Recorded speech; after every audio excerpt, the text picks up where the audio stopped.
There it is. Hi. Welcome, everybody. Welcome to our second special guest author chat of today for the Dallas Public Library Fan Central event this weekend. My name is Rudy. I work here at the Central Library, and I will be your host for today's second chat. And we are really excited to have with us special guest, amazing, fantastic author, Nikki Drayden. Nikki, thank you so much for joining us today. Thank you for having me. I'm excited to be here. Yeah. Shout outs to if you're here in the Zoom call, if you're watching via Twitch, if you are upstairs in person, watching in the room, or if you were watching this sometime in the far future on the recording. Thank you so much for joining in. All right. And so without any further ado, Nikki, I just want to start by asking, how are you? How are things for you right now? I am making it, so that is wonderful. Things, I don't know, things are all over the place in general, but like learning a lot about myself and I don't know, making do, I think is what I'm going to say. Fantastic. I like that answer. Yeah. So I always love to ask authors, my favorite question to ask is, what are you reading right now? Okay, I am reading, I have it right here, hey. Sister Outsider by Audre Lorde. And it is a collection of her essays and speeches. I'm doing this kind of for research and also for personal interest. So I am in the future going to be working on a novel about a Black feminist and also about poetry. I am not a poet by any stretch of the imagination, though I can write a mean limerick, and I have a very sensual toilet poem that I've written that I'm very proud of. Ooh. Other than that, it's just like the type of poetry that Lorde discusses is not that type of poetry, but kind of the poetry that kind of sinks into you and kind of unwinds things that you didn't even know that was there. Which I will be writing some poetry for the book, which should be interesting. But this will probably upset you a little bit as a librarian, but I am taking notes like in the margins. Oh, no. and I'm dog earing stuff. I am deeply immersing myself in this book, writing notes, leaving like doodles and just like my reactions to just the profoundness and like I highlight like probably half of the essay, so I don't know what you said is, but if I can, like, I highly recommend I read like a paragraph for you. Absolutely, yeah. So let's see. For within living structures defined by profit, by linear power, by institutional dehumanization, our feelings were not meant to survive.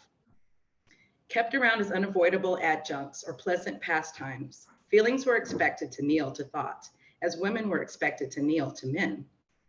But women have survived as poets, and there are no new pains. We have felt them all already.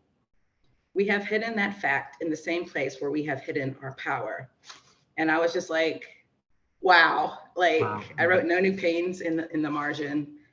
And just like, for me, living in this time when there's just like so much pain and like so much unacknowledged trauma that we've been through, and we just seem to like hand wavy it away. But it was just like really nice to be able to connect to this piece, to be able to connect to people across decades, and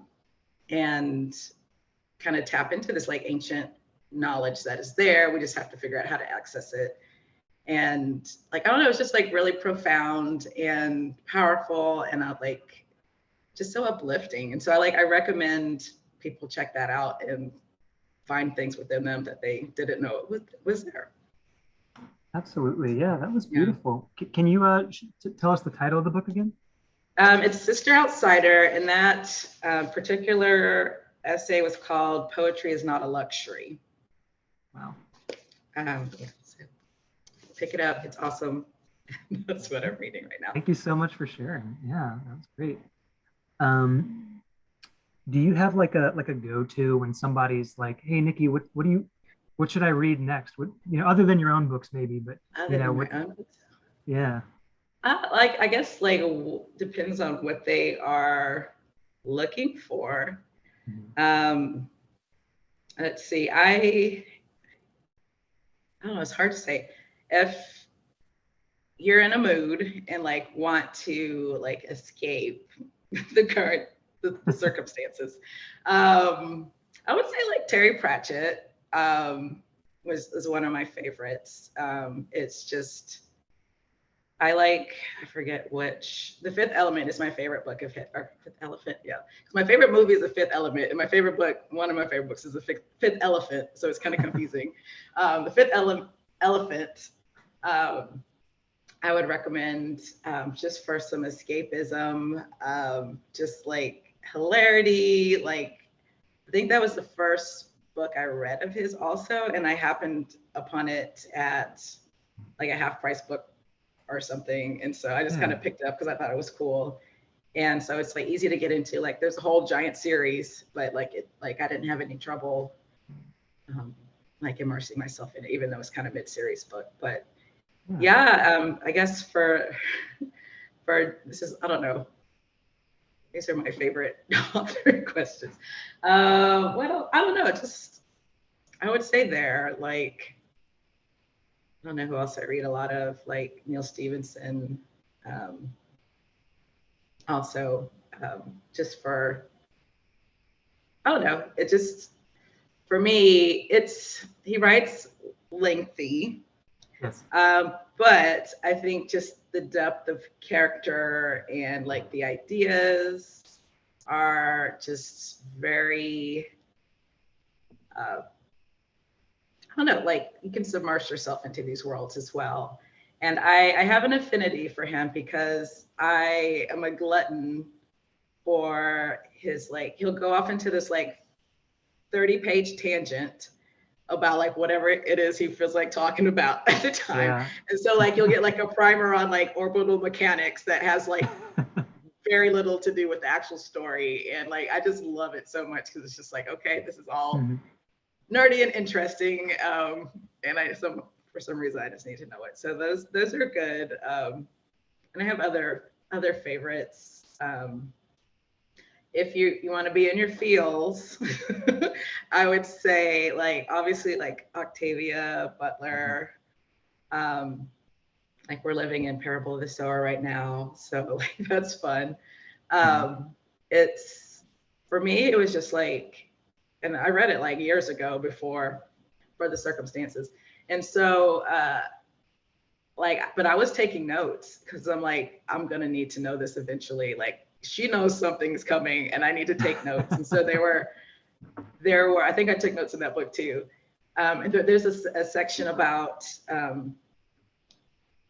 if you don't know, it's very post-apocalyptic, but in a kind of real way, and where we're just trying to survive within the structures that have kind of destroyed a lot of the beauty that exists in the world. And so people are kind of finding community within these enclaves, and this is which is kind of what we have to do now, which is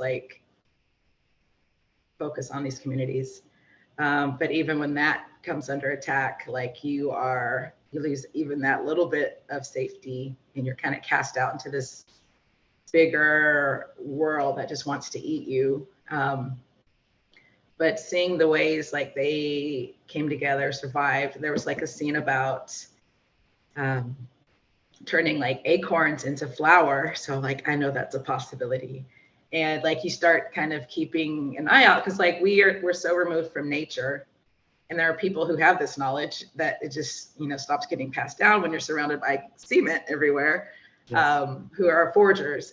But there is in my neighborhood, there's a park where there's these wild onions, a whole big field of wild onions. And so I'm well, if we ever run out of onions, I know where to get onions, and just trying to be resourceful in that kind of way. So I think if you're looking for a practical primer on how to survive through these coming years, I think that is kind of a helpful thing.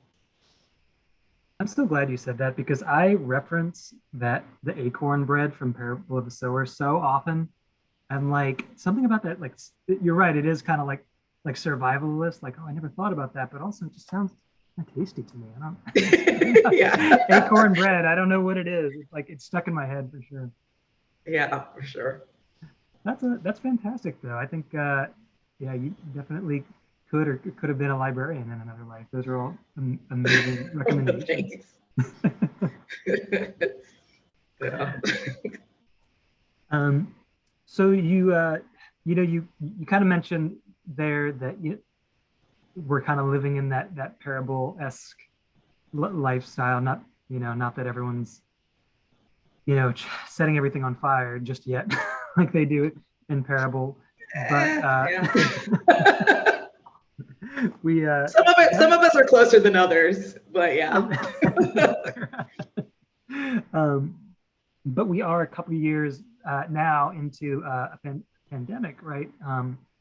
And so one thing I'd like to ask authors these past few years, as we've done Fan Central, is as an author, as a writer, a creator, what has it been like for you to create and write during this pandemic time, maybe as opposed to what it was like before? Has it changed or affected your creative style at all?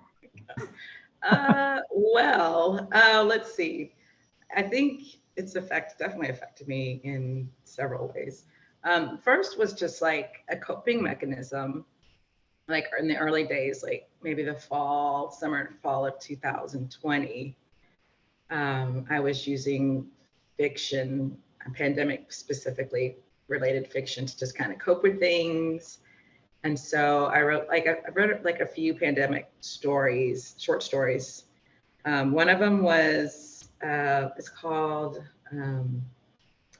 The Horsewomen of Cincinnati. And that one was about kind of grieving a loss that the person was still kind of technically there. This was about a couple, and one of them had gotten the virus, but in like a few like cases, like very minute cases, like the virus would like increase your lung capacity instead of diminish it. And so they were kind of, and also some other physiological things where like you have to keep running or else like you'll die. Kind of like Speed, like that movie Speed, where you can't go under like 50 miles per hour or whatever. So they can't stop running. Wow. And so there was like a group of 12 women who are just like running around Cincinnati because they can't stop, and they slowly lose their like humanness and become kind of more like a herd of horses. And her partner just watches out the window, like the route that the horsewomen take is like right in front of her apartment, which is kind of like she's kind of squatting in.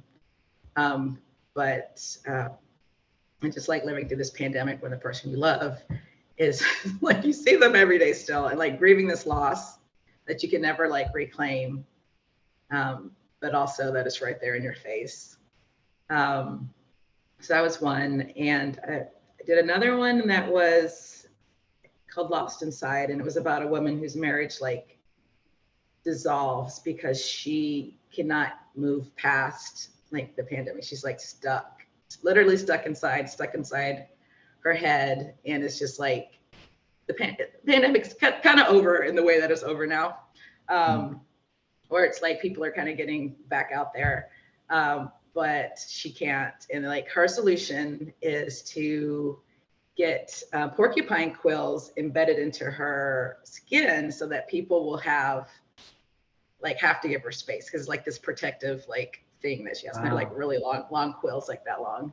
Yeah. And so, and the story is written backwards, like it starts, from the end and then goes back. So things are revealed as you go like deeper into the story and figure out like what's going on. But that was fun. I mean, fun in the sense of the processing, like trauma fun. But yeah, so that was like, I don't know. And that one came out in like 6 hours. Like I just wrote it and it was just like, wow, a story like that. So yeah, like that was one way. And those also, I have a Patreon that is like very neglected, like most writers have. And those stories are for free on my Patreon, which is like Patreon at Nikki Nate Drayden. But also like just about like, I have a day job. And so my day job is like, you know, systems analyst. And so a lot of coding and stuff. And then I was writing, and it was kind of like before pandemic times, it was kind of a 50-50 split of my time. But just things became untenable. Like I got to the point where I'm like, well, something's got to give. And like, it's hard because like something has to give, and there's nothing that you have that you want to put down, but something has to be put down. And so like I ended up making a choice to put the writing down like early this spring, and like not forever, but like I just needed some time to like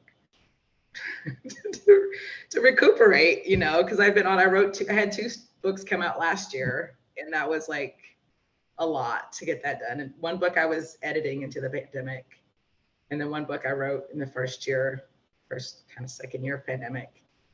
And like that was just like in a year that would be tough, but like it was just a lot. And then like, no, I just need to regroup. But like I have things percolating, and I plan to do National Novel Writing Month in November. Yeah. So hopefully some people out there will join me. And like, that's like one of my favorite things. Well, gosh, thank you for sharing all of that. Both of those stories sound so fascinating. And I you know, we run a sci-fi book club here at DPL, and we're, you know, reading one of your novels right now. Oh, nice. But as you were describing that, I was sitting here thinking like, oh, I would love for us to, you know, sometimes we do short stories. So to do the, like the Horsewomen of Cincinnati one. But I was like, you know, I'm never going to be able to describe it as well as she just did. That just sounded, the way you painted it made it sound so beautiful and poetic and fantastic. Yeah, I'm probably just going to have to get a transcript of what you said or a little video clip to share. Yeah, that'd be awesome. Yeah.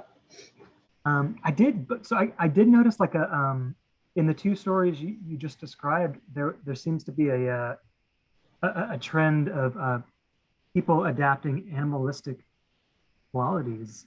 Yeah, I guess I'm into that. Well, even in Prey of Gods, right? There's sorry if it's a spoiler for anyone, but there's a little bit of that happening there. But that's what I was going to ask is that, you know, something that interests you just in general? I think so. I think blurring the line between like animals doing human-like things and humans doing animal-like things, like living within an animal. Like I have Escaping Exodus, like as a duology that I wrote where people are living inside a giant like space whale, and like they're like kind of terraforming this giant space beast from within, and like use up all its resources and then hunt down the next one and like live within that one. And so there's lots of like hearts and like guts, and like one of the main characters' job is to like work inside the heart, which is like the most prestigious job you can get. And then like there are people who work with bone. It's just kind of like more of a like a lower case kind of like thing. And so I don't know, just like I don't know, animal visceral kind of stuff like really appeals to me, I think, overall. That's so cool. If you got to pick one animalistic trait to adapt for yourself, would you do the porcupine? Would you get some horse? I can see myself being the porcupine very easily. I'm like, I need my space, and yeah, it's a struggle. That's wonderful. So my next question, in the current, I don't know what you call it, the cultural zeitgeist these days, the concept of book banning isn't, I don't dare say back, because, you know, it's always prevalent in some form, but it's back in our, you know, it's back on the front page of our our political spectrum, I guess. As an author and a creator, what is your takeaway from, I guess, book banning in general? And to your knowledge, have any of your titles ever been challenged or banned? That's a good question. I'm quite fond of my stories usually being the first to require some kind of like disclaimer in front of them at several venues that I've written for. So like that is something, but like they like them, but you're like, this might not be a story for everyone. So that's fine. But yeah, definitely book banning is just all about control and power, basically. And I think what we're seeing is just kind of a backlash to people who are finally getting to see themselves in books, who have historically not seen themselves, like trans and non-binary, queer people, Black people, people of color, disabled people, people who span those things, getting to see themselves as something other than the butt of a joke. And that is a very powerful thing. I think we underestimate how powerful story is, but it's like literally all around us all the time. And like, I think it's a beautiful and fascinating thing. But yeah, now that people have had a taste of what it's like they see the power, they're able to see themselves. I like that line. It's like, you can't see what you can't be what you can't see. And so people are seeing what they can be. And that is scary to a lot of people who don't want people to have that power, don't want people to know themselves and know what they're capable of. And so like what we're seeing is people pushing, which I guess the fortunate thing is like when you say don't look somewhere, like people are going to look there. Exactly. Yeah. So I guess that's the upside. And we see like, the banned book lists and stuff like that. And so I don't know if it has the exact effect of what's intended. It is concerning. I think about like when you're just talking, I think about Lil Nas X and like how he came to fame, which was people, rejecting him from the like country music and saying, no, your music is not country because it doesn't look like what we say is country music, even though we all know that's a lie. And there's a lot of people in country music or live in country lifestyles that we just don't get to see because we don't get to see them because there's power in seeing people. But like, and then like, look where he is now, just from people saying, don't look at this, and everyone starts looking at it. But like, that is like, to see that like happen in real time was just like so fascinating to me. So yeah, I don't know. So like, it's worrisome from the standpoint of it being they're coming from many angles, and I don't think that particular angle is going to gain that much traction, but like a lot of like, anti-trans and, all of this gay marriage and things and, abortion coming under scrutiny, I think that is very worrisome. So I think it's all related. It's all about power and control. And so, but we have community, and like, I am sticking to the positive, and like, we're just going to have to, call on your friends, call on your family, call on your neighbors. And I think that is something that will persist. So, yeah. Thank you. I was shelving on the kids' floor the other day, and I found a kid's book written by Lil Nas X, which I didn't know existed, but it was really adorable. But one of my first thoughts was like, oh, I bet this is challenged somewhere, somehow, But really cool book, worth checking out. So my next question, again, sticking with the library theme because that's who we are. Do you have any fond or looks up not so fond memories of maybe your hometown library or ones you've grown up around? Yeah, like this is like when I was a baby writer more than when I was a kid, but like I have very fond memories. I had a writing coach like when I was just like starting out and trying to figure things out. And we would go to the library, one of the places we go, and just like hang out and just like share ideas about like writing and like story ideas, and just like there's this couch, and like I have a vivid like mind imprint of this couch that we sat on. It was blue, it was like scratchy and stiff, but it was just like this perfect couch to like have this conversation on and like be surrounded by like so many books and just like all this knowledge, and like it's just like really fond memory. Also like my favorite well, I guess my favorite library is Austin. We just, not too recently ago, but we got a new central library, which is just like, it's so nice. Such a beautiful building. Like I cannot describe how nice this building is. Just magnificent, and such a place that you just want to be, like if you can find a parking spot.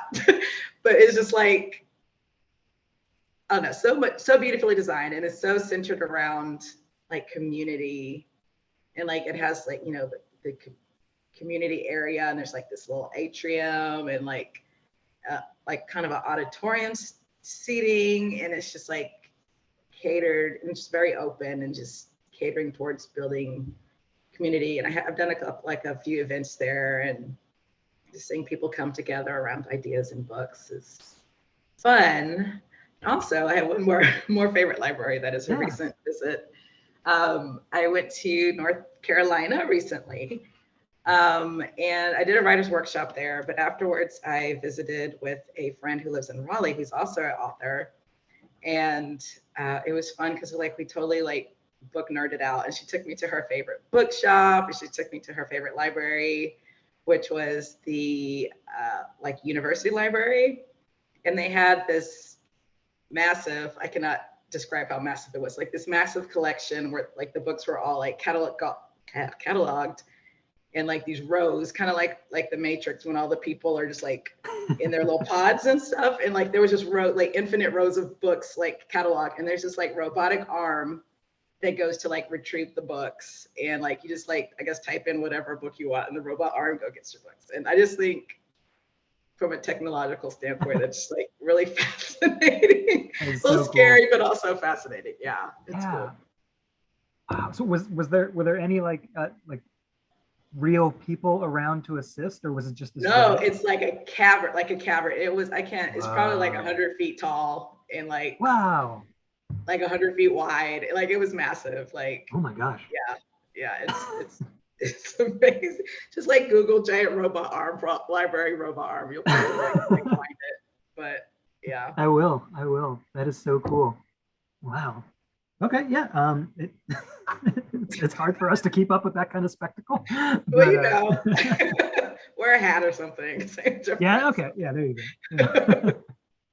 Tomato. For experience.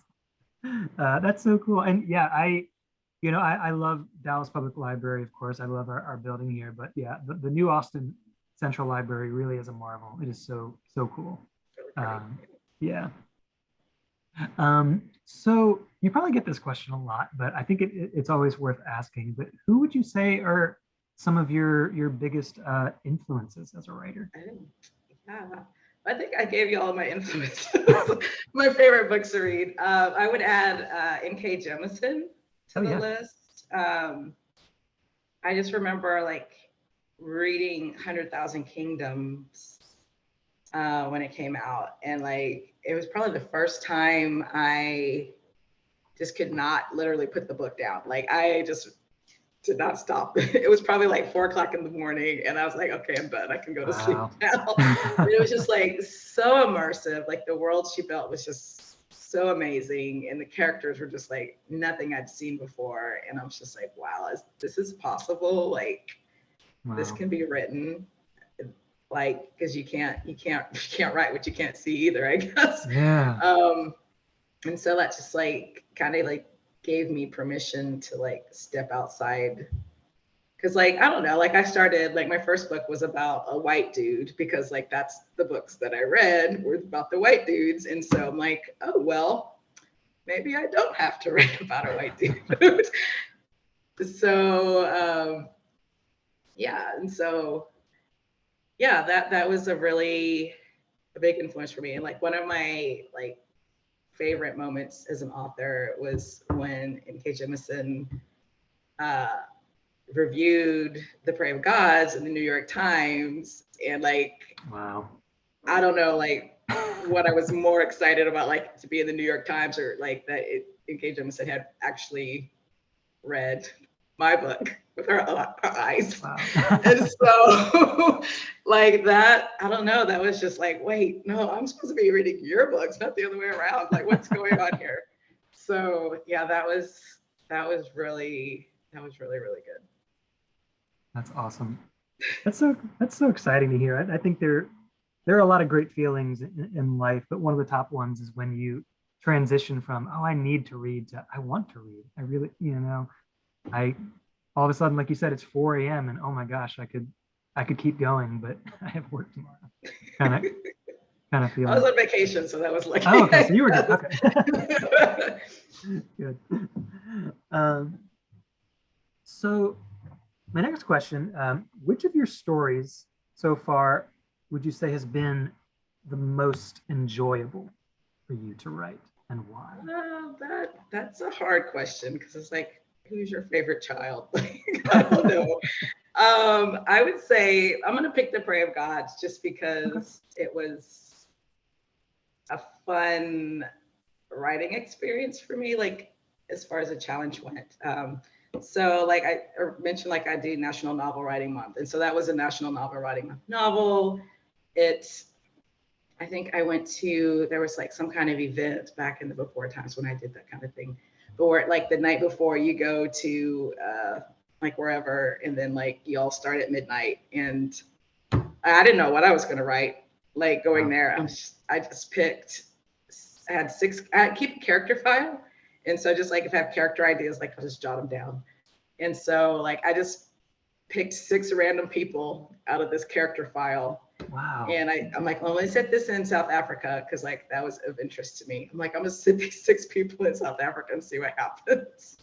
And like they were just not even like at all related, had no Yeah. storyline except for like a little bit of like their background. And I just like let loose, and it was just like such a fun experience to like weave these characters together that have no relationship.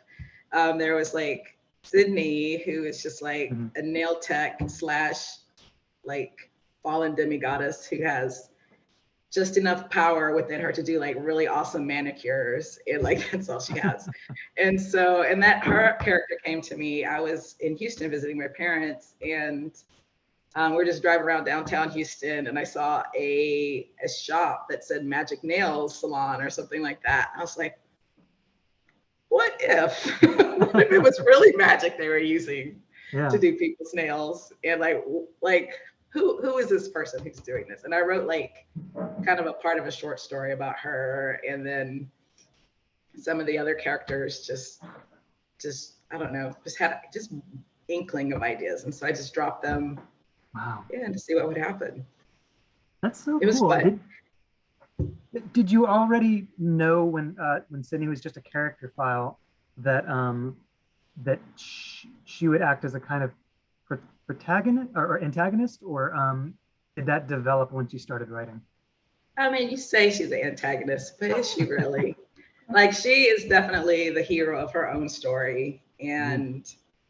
Um, and actually, like the first draft of the story, she was the first character. Like, she got swapped with Musi. Oh, wow. Um, so she was the introductory character for a long time. And like, I don't know, like I relate her. She makes some questionable decisions, but like in the end, she's like looking to make humanity stronger. And that like, I mean, I don't know, not the worst thing you could want. Like her ways of going about it probably are misguided, but um, yeah, I would say she's not the antagonist. She's Okay. she's just a hero with a different point of view. I like that. That's so cool. Has that style of creation been like when you set off to write a new novel now, are you looking in the character file and doing something similar, or is it a different process? I think it just usually just comes in bits and pieces. I don't. Okay. I mean, I keep notes. I don't have a file anymore. I'm not that organized anymore. But like, I have notes scribbled, and like sometimes it's just like you allow your brain to do the work. And if this is an idea worth pursuing, my brain will remember it, and if not, it just forgets it. And so like I just kind of piece things together until I have enough ideas to form some kind of a story. So that's kind of like where I am now, trying to like I have a few ideas, a few characters for this next novel, and I'm trying to get all the stuff that connect the connective tissue. I'm still kind of trying to figure that part out. Very cool. Um, So you are or you were a systems analyst, right? Yes. You are a systems analyst. Yes. Do you find that, and I know there's, at least in the Prey of Gods, there's a bit of, I don't know if it's code so much, but there is a technological character. Yes. Do you find that, maybe coming from work where you're coding all day and then you come home and you do some writing, does it, I don't know, do the wires, is it kind of tough like in your brain to make that happen? Because I don't do coding at all, but I've heard it's almost like its own language, right? Yeah, there's a lot of overlap, surprisingly. And I know a lot of like people that do like coding also write stories because it's all kind of about problem solving and figuring like entangling a plot is very similar to entangling like debugging code and like figuring out what you want this thing to do and figuring out what you want this book to do. Like it's very a similar skill set. And so, and since I don't know, computers a lot, I think that translates a lot into like my fiction as well. So there's a robot character in The Prey of Gods who is adorable. And in this future, people have these like, kind of like your phone, but it's like a robot and it follows you around. So it's just like your device. And it's also like half pet. And so kind of like an Alexa with legs and like, can interact with you. But this particular robot like accidentally gains sentience and is like, and that happens just technically, I guess it happens on occasion. You're supposed to like decommission yourself and like the person gets a refund or replacement robot or whatever. But this robot is like, wait a minute, I don't want to decommission myself. I'm gonna see how this goes. And so I don't know, just like, I don't know, one of my favorite characters, even though they're a robot. And so you get to kind of see the world through robot's eyes, which is fun. And robot gets to be a hero, so that's always fun. Yeah. Always happy to see that. So a question I have for the Prey of Gods is there seems to be I guess a trend or a connection where a lot of the characters have been told or been instructed, they've been living a certain way that's maybe not who they really are inside or who they want to become, and then their character development is breaking out of that or accepting who they really are and becoming and this fiction, so it's so cool that they're demigods and goddesses and sentient robots and things like that. Did you, I mean, was that maybe coming from a personal space when you were, I mean, this is maybe early on in your writing career, was it, I'm just wondering where that kind of influence spawned. I don't know, that is like one of my favorite like tropes is people figuring out who they are, because it's just like such a powerful thing. It just like makes me cry all the time. Oh. And so yeah, I don't know like where that comes from, but it's like such an intimate thing too. And yeah, I don't know, it's just I probably need to examine that sometime. Like I don't know, one of my, like in Frozen, like I don't know how many times I've seen Frozen, but like Elsa, like screw these people, like I'm gonna go live in the ice mountain, like that's like my favorite thing, like, and I'm always like, oh, Elsa. Yes. Yeah, that's so good. Well, yes, please continue to explore it, because you explore it very well, I have to say. Thank you. Very fun to read. So you set this in South Africa, right? A futuristic style. Were there any specific like inspirations or like folklore or anything that you maybe drew from when creating this book? A little bit. So when I was in college, I had a summer job, and it was I was like a peer counselor for a summer camp. And so the summer camp's like, I don't know, summer travel thing, like they got to go on a special trip. 1 year it was going to South Africa, which is like awesome. So I got a free trip to like go to South Africa to like watch over these, like they're teenagers, while they just kind of were doing their thing. It was like renewable energy and environmental protection type of camp. And so we got to explore Port Elizabeth, which is where the Prey of Gods is set. And this is like many years before I even started writing that I had this experience, but it just stuck with me. Obviously, it's my first time out of the country and my first time being exposed to people from somewhere else. And so, but there was just also this like deep connection that came with the people we met.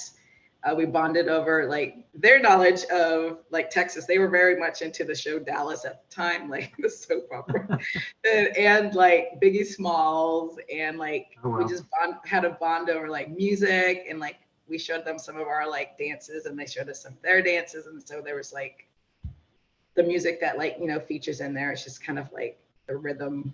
There was like there's dik-diks in the book, which dik-diks are these like tiny little cute little like antelope that like I swear like we almost ran over like several of them. We never hit any, no. But they're just kind of darting places and like so those like featured heavily into the book. A lot of like the like mythology and stuff that was all from my like brain weirdness, but yeah, just like a lot of it's kind of like a fictionalized travelogue in a lot of ways, and just pulling in the things that I like the vendors selling like the carvings and stuff, and going to like the townships and visiting people who live there and seeing like their use kind of budding use of like photovoltaic cells and stuff to like power some other stores, and it's kind of the ruralness there, and then also like the more like city like grind inequalities that were just very blatant. Talking to people at the mall. This was like 93. Wait, no, that was not 93. This was 90. Shoot, I was in college when I started. This is 97, and so like apartheid had just ended very like within the last 3 or 4 years or something at that point, and so like talking to people, going to the mall and talking to people. And Black people who were like, yeah, I couldn't have been at this mall like a few years ago. And it was just like, wow. And like, my parents went through that too, but like it was a generation removed. So it's just like, but like, you don't, it's not in your present time to see things like that happening. And so, yeah, just like really powerful, just getting to know the people and places and seeing the beauty and things that hopefully will improve, and like struggles and stuff. Yeah, it was really transformative. That's fantastic. Have you ever been able to go back to visit again? I haven't. I got an invite to go, but I'm like, I don't know. I don't know like right now, but yeah, maybe one day. Yeah. That's so awesome. Okay, next question is kind of a fun one. If your writing style was a band or a genre of music, what or who might it be? I am going to say Janelle Monáe, because one, like I listened to Dirty Computer. I cannot tell you how many times like during the pandemic, like, so for me, my relationship with music, I'm not very musical at all. I have no musical talent. And when I listen to music, I will listen to like one album till I get tired of it, which is usually like 6 months to a year. So I listen to her a lot. And I think just the combination of just like being unapologetically Black, also very like nerdy and like being yourself, and also, Dirty Computer, you wrote like a love story about like a robot, like that's cool. And so, and just also like the wish to have the freedom to be yourself and just to be free, like that being the goal of just being allowed to exist like without anyone bothering you. It's just like, it's such a small thing, but at the same thing, it's huge when you don't have it. And like, why can't people just exist to be themselves? And so like, I just, wow. I just would say she has a new book out actually. It's called Dirty Computer.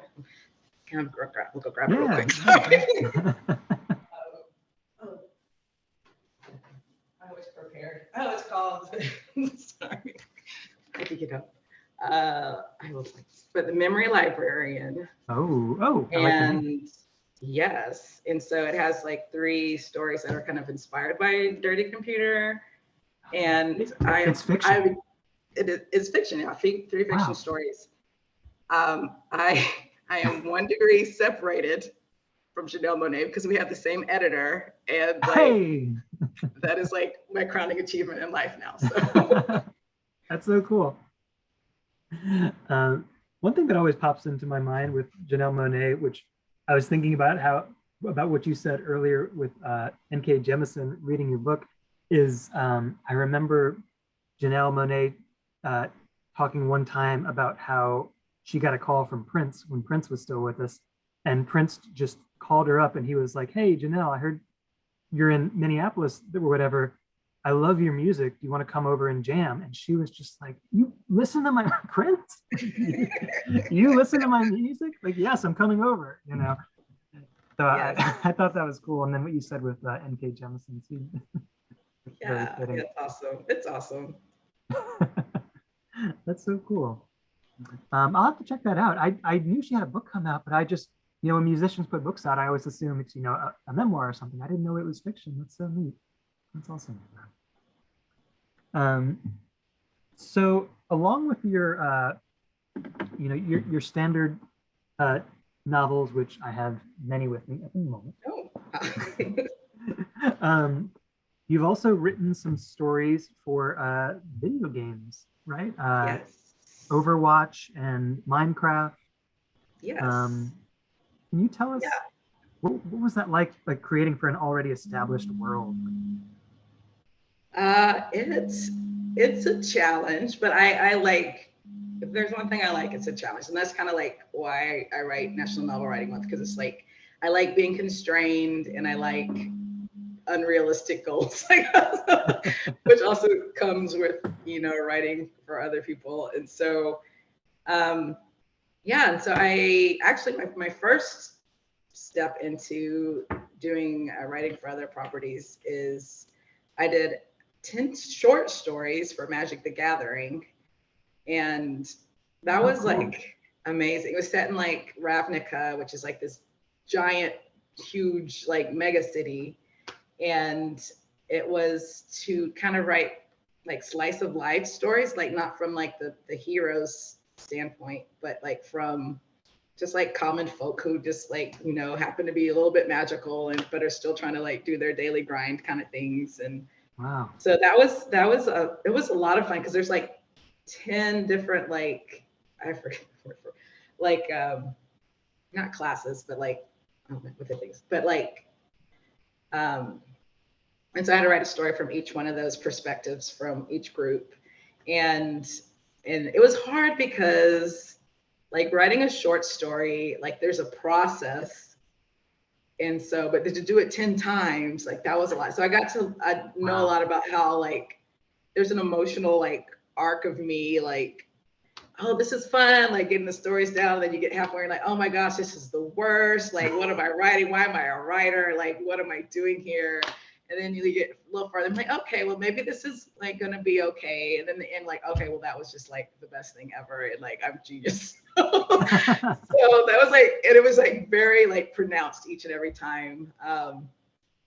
But yeah, that was a lot of fun. And like, you get to be like, they give you this like world building tools. And so you have all this stuff, like you don't have to do like all of that pre-work, so that kind of like puts you like ahead of the game, but in a way, but like you also, like if you're looking at a 500-page document, you're like, I've never played this game before, I don't know what's going on. And so like you have to just kind of like, okay, I'm just going to zero in. This is something that interests me. I'm going to like, this is what I'm going to write about. And then like slowly like research, like you research like real life, like, you know, reality is doing research, but in a fictional world. So it's very similar, the amount of like research and stuff you do. And that was like a lot of fun. I also did, the Overwatch novel was great. It was, that one, I had a little bit more familiarity with some of the characters, and it was like not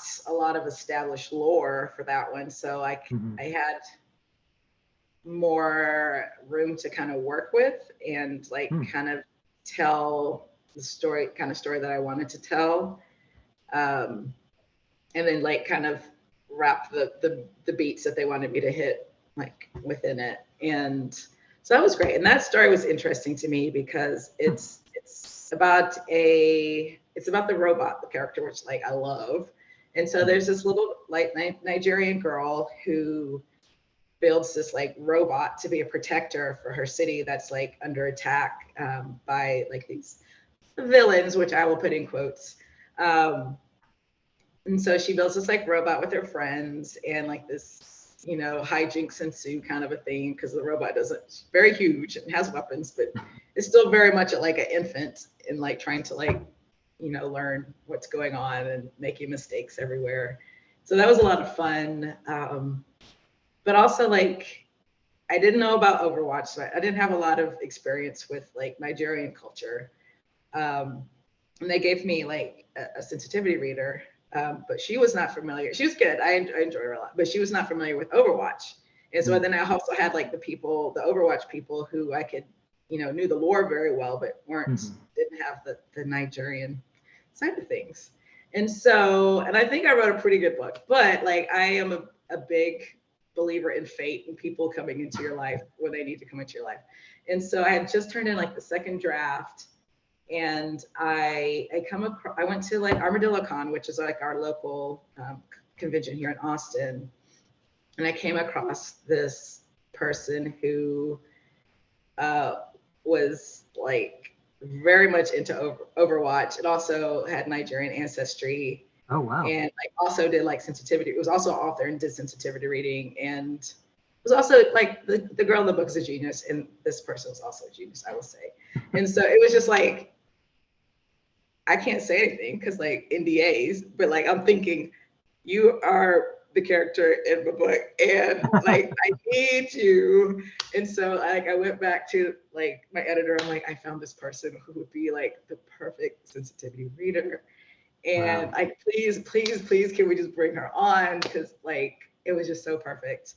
And so we did, and like there was like so much richness to be found in the spaces between and how they overlap. And so like just being out those details and work on the villain who is Doomfist, who, you know, he's one of those villains who is probably like a protagonist in his own mind, very much like has his idea of how things should be. And, you know, few people die in the process. Well, that's just the price we have to pay. But I was able to really get into his character and understand from a cultural aspect and also from the lore aspect who he was, and just write such a rich character. And like he has this like great monologues about like why he's doing what he's doing. And they're just like, you can tell in his mind, like he believes in himself and he is the one on the side of right. And I just I love that so much. That is so cool. Minecraft was fun. I did a Minecraft book too. That was like, I play a lot of Minecraft. So that was the one I had the most familiarity with. And it was fun to like, just have carte blanche, basically. They're like, pitch us some ideas. And I pitched them the Ender Dragon idea, because like Ender Dragon is like the coolest character.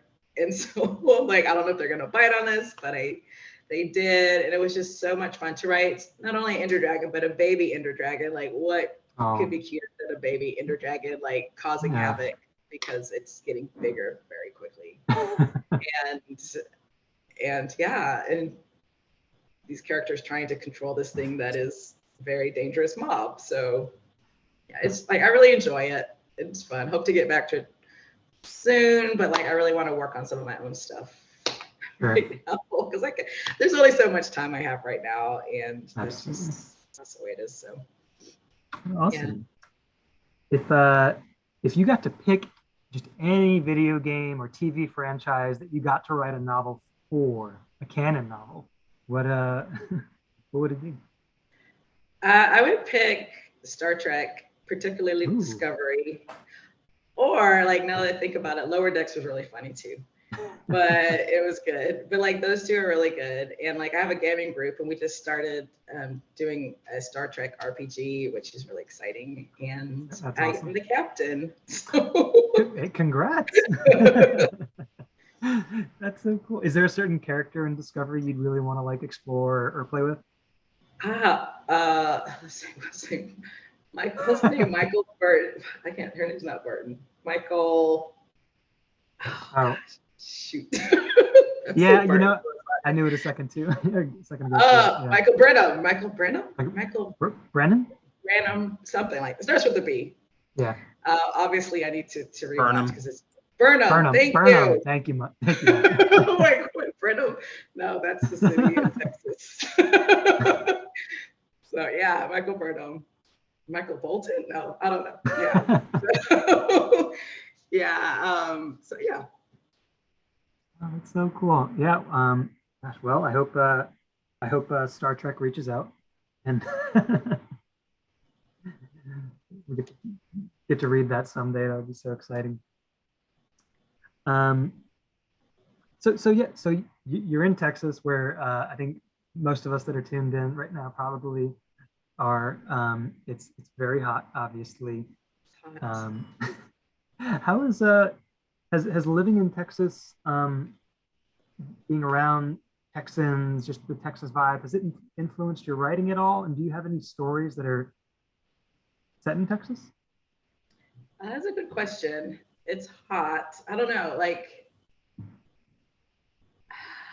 it's hard to say because like it becomes a part of you, so you don't know like what's you and what's not. But I have started a novella that I'm writing jointly with a friend that's set in Austin, and it is completely ridiculous, and it's like our pandemic, like I don't know, way to connect.